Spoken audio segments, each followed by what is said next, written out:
We'll take one more question on confocal condition. An ellipse and a hyperbola have their principal axis along the coordinate axis and have a common foci separated by a distance 2 root 13. So what we'll assume is, we'll say, let for this ellipse, length of semi-major axis be A and let its eccentricity be E. So this is for ellipse, and for hyperbola, let it be A and capital E. Now it says they have common foci. So that means AE is equal to capital A into E separated by a distance of 2 root 13. So this distance, it is equal to under root 13. Now it also says difference of their focal semi-axis is equal to 4. Now what is focal semi-axis?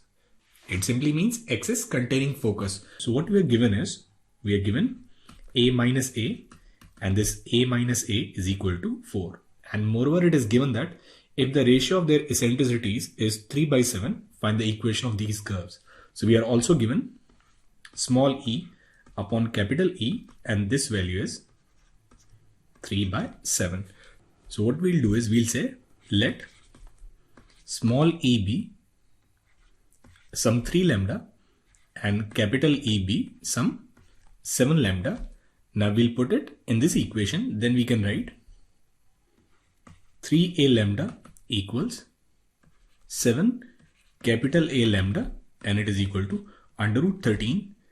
So value of A is under root 13 upon 3 lambda, and value of capital A is under root 13 upon 7 lambda. Now we are given this relationship between A and capital A. So we can write under root 13 by lambda 1 upon 3 minus 1 upon 7, and this value, it is equal to 4. Now we'll simplify it. We'll get root 13 into 4 upon 21 lambda, and it is equal to 4. So this 4 will cancel. So we'll get value of lambda as under root 13 by 21. Now once we have this lambda, we can find eccentricity and A also. So for this ellipse, the value of E will be 3 lambda, and 3 lambda will be under root 13 by 7. And if we'll put E as under root 13 by 7, we'll get small a as 7.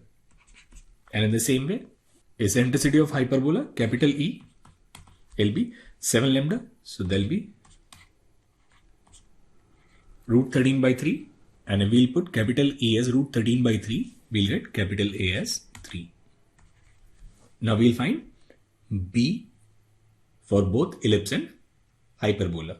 Now for this ellipse, B square is A square into 1 minus E square. So there'll be 13 by 49. So value of B square here will be 36. And for this hyperbola, B square will be A square into E square minus 1. So here the value of B square is 4. Now once we have A and B, we can write both the equations. So equation of this ellipse will be x square upon 49 plus y square upon 36, and it is equal to 1. And equation of hyperbola will be x square upon 9 minus y square upon 4, and it is equal to 1. And that is the answer to this question.